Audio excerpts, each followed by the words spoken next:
మన మల్కాజ్గిరిలో ఎలక్షన్ జరగబోతున్నాయి కదా, అవును. ఏ పార్టీకి మీరు సపోర్ట్ చేద్దాం అనుకుంటున్నారు? ఏ పార్టీ గెలుస్తుంది?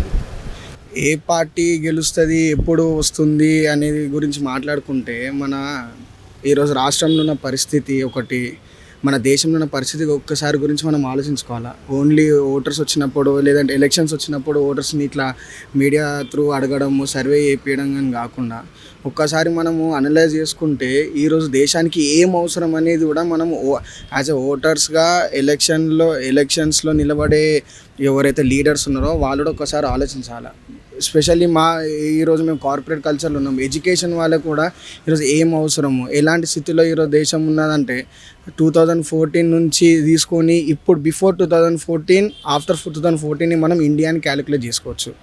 అదే విషయంగా వస్తే ఈరోజున్న కేంద్ర ప్రభుత్వంలో ఏదైతే పార్టీ ఉన్నదో ఆ పార్టీ ఇక్కడ సెంట్రల్ అండ్ స్టేట్లో కూడా ఒకవేళ కనుక మనకి ఉంటే మొన్న ఎలక్షన్స్లో కనుక మనకి డబుల్ ఇంజన్ సర్కార్ లాగా ఒక మంచి ఉంటుండే, కానీ దురదృష్టము అది రాలేకపోయింది. దానికోసం మేము కొంచెము ఏంటంటే కొంచెం ఇదవుతున్నాము, అది రాలేదు. ఎందుకని ఇప్పుడు ప్రజెంట్ మాకు ఒక అవకాశం వచ్చింది.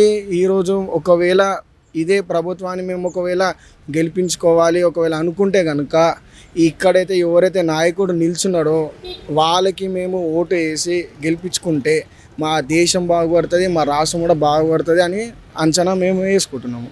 అది నా ఒక్కరి ఆలోచన కాదు, మేము ఎవరైతే చదువుకున్నామో ఎడ్యుకేటెడ్ పీపుల్ అయితే అనుకుంటున్నామో అందరం కూడా ఇదే అనుకుంటున్నాము. ఎందుకంటే ఈరోజు మాకు డిజిటల్ పేమెంట్స్ అనేది ఈరోజు చాలా విపరీతంగా ప్రపంచంలోని అగ్రగామిగా మనం డిజిటల్ పేమెంట్స్లో మనం ఉన్నాం.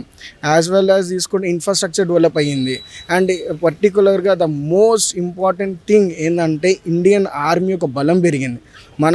ఇంతకుముందు కూడా ప్రపంచంలో 4వ అతిపెద్ద ఆర్మీగా మన కంట్రీ ఉన్నది, కానీ మన దగ్గర వెపన్స్ అనేవి లేవు. అప్పుడెప్పుడో 1947 వరల్డ్ వార్ 1, 2లో వాడిన వెపన్స్ కూడా మొన్నటిదాకా వాడినారు మన జవాన్లు.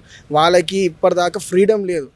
సెంట్రల్లో ఏదైతే భాజపా ఏదైతే మోడీ సర్కార్ ఏదో అంటున్నారో అది వచ్చిన తర్వాత మన డ్రామాటిక్గా ఒక విప్లవం అనేది మన ఆర్మీలో పెరిగింది. దానికి మేము చాలా సంతోషిస్తాం. ఎందుకంటే మన శత్రు దేశాలటువంటి ఏవైతే చైనా, పాకిస్తాన్ మన మీద ఎప్పుడు కాపు కాసుకొని కూర్చున్నాయి, మన మీద ఎప్పుడు యుద్ధం ప్రకటించాలని. ఈరోజు అవి తోక ముడుచుకొని కూర్చున్నాయి అంటే దానికి కారణము ఈరోజు సెంట్రల్లో ఉన్న మోడీ గవర్నమెంట్. దానికి ఈరోజు నేను మోడీ సపోర్టర్ నేను కాదు, యాజ్ అ ఓటర్గా ఒకవేళ నేను ఆలోచిస్తే ఈరోజు మాకు ఏం అవసరము, దేశానికి ఏం అవసరం అన్నది కూడా తెలుస్తుంది. దాంట్లో ముఖ్యంగా ఇప్పుడున్న ఎలక్షన్స్లో మాకు ఒక అవకాశం వచ్చింది. మళ్ళీ ఇలాంటి ఒక మంచి ప్రభుత్వాన్ని మళ్ళీ మేము ఎంచుకోవాలి. ఈరోజు ఒకవేళ కొత్త ప్రభుత్వం కనుక వచ్చిందనుకోండి, మళ్ళీ మన 60 సంవత్సరాల ఉన్న ఏదైతే మనము వెనుకబడ్డ ముందుకెళ్తున్నదో మళ్ళీ ఇంకొక వెనుకబడిపోయే పరిస్థితి ఈరోజు ఉన్నది. గత ప్రభుత్వం ఏదైతే 14 ఉన్న ప్రభుత్వం ఏదైతే ఉన్నదో దానికి ఈరోజు మళ్ళీ దేశాన్ని అగ్రగామిగా నిల్చోబెట్టే సత్తా ఆ ప్రభుత్వానికి లేదు. ఇప్పుడున్న ప్రభుత్వానికి సత్తా ఉన్నది. మళ్ళీ ఇంకొకసారి అవకాశం ఇస్తే మనము ముందుకెళ్తుంది. ఆ అవకాశం ఇవ్వాలంటే మన మల్కాజ్గిరి అభ్యర్థి ఎవరైతే ఉన్నారో, ఇప్పుడు ఇక్కడ నుంచి మన ఈటల రాజేందర్ గారు నిల్చున్నారని తెలిసింది. ఇప్పుడు వారికి సపోర్ట్ చేయాలని అనుకుంటున్నాం మేము యాజ్ ఏ ఓటర్గా. అయితే ఇది మా వ్యూ. అయితే ఇప్పుడు వారు ఏం చేస్తారు, వాళ్ళ మేనిఫెస్టో ఎలా ఉంది అనేది తర్వాత కార్యాచరణ వాళ్ళు ఏం చేస్తారో మరి మా మల్కాజ్గిరికి ఎలా చేస్తారు అనేది చూడాల్సి ఉంటుంది. ఇప్పుడు ఆయన మేనిఫెస్టో ఒకటి ఇచ్చారు, అది మేకింగ్ మల్కాజ్గిరి, డిజిటల్ మల్కాజ్గిరి, ఆరోగ్య మల్కాజ్గిరి, అట్లా ఐదు మేనిఫెస్టో ఇచ్చారు. ఏమైనా ఐడియా ఉందా మీకు? అయ్యా ఉన్నది, చదివాము మేము అవన్నీ. ఆల్మోస్ట్ వాళ్ళు కొత్తగా ప్రవేశపెట్టింది ఏం కాదు. ఏంటంటే సెంట్రల్లో ఉన్నది ఇక్కడ ప్రవేశపెడుతున్నారు. దానికి అవసరం ఇక్కడ వాళ్ళకి బలం మనం చేకూర్చాలి. వాళ్ళ ఇంతకుముందు మన రేవంత్ రెడ్డి ఉండే ఇప్పుడు ఎంపీగా ఈ మల్కాజ్గిరికి ఏమైనా చేసిండా? రేవంత్ రెడ్డి ఏం చేసిండన్న అసలు? ఇప్పుడు సీఎం అయిండు, ఏం చేసిండు? 6 నెలలు అవుతుంది, అన్ని అప్పులైనాయి. ఏమంటారు, ఫ్రీ స్కూల్.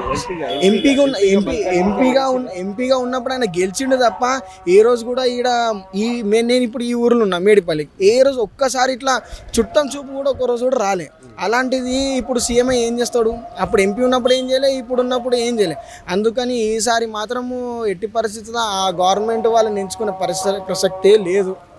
ఎందుకంటే మాకు న్యాయం చేసే ప్రభుత్వం మాకు కావాలి. ఎందుకంటే యాజ్ ఎడ్యుకేటెడ్గా మేము ఏం కావాలా, మాకు ఒక మంచి ఆపర్చునిటీస్ కావాలా. మాకు ఇప్పుడు ప్రపంచం మొత్తం ఆర్టిఫిషియల్ ఇంటెలిజెన్స్ అండ్ టెక్నాలజీ మీద ఎక్కువ ఉంటుంది. ఈ కాంగ్రెస్ ప్రభుత్వంలో టెక్నాలజీకి ఏ రోజు కూడా ఇంపార్టెన్స్ ఇవ్వాలి. ఎప్పుడు వాళ్ళ జేబులు నింపుకురు తప్ప ఏమంటారు పేద ప్రజలకి మధ్యతరగతి వ్యక్తులకి ఏ రోజు సహకరించింది లేదు. ఈ గవర్నమెంట్ ఈరోజు కొద్దో గొప్ప something is better than nothing అని ఒక కాన్సెప్ట్ ఒకవేళ తీసుకుంటే దాని తగ్గట్టు నడుచుకుంటుంది. మాకు ఆ రోజు ఏం లేకుండా ఈ రోజు మేము గవర్నమెంట్ జాబ్ లేకపోయినా కూడా బయటికి వెళ్ళి ఒక ప్రైవేట్ జాబ్ చేసుకుంటున్నాము, సంపాదించుకుంటున్నాం, లక్షలలో మేము సంపాదించుకుంటున్నాం. మేము దానికి కారణం ఏంది, బయటికి ఆపర్చునిటీ వచ్చినాయి. దానికి కారణం ఎవరు? బీజేపీ గవర్నమెంట్, ఇక్కడున్న నాయకత్వం. అదే నాయకత్వాన్ని మనము ఒకవేళ మళ్ళీ అవకాశం ఇస్తే మళ్ళీ దీనికన్నా ఇంకా బెటర్గా చేయగలుగుతారు. మళ్ళీ కొత్త వాళ్ళకి అవకాశం ఇస్తే మాత్రం అది జరగని పరిస్థితి అది.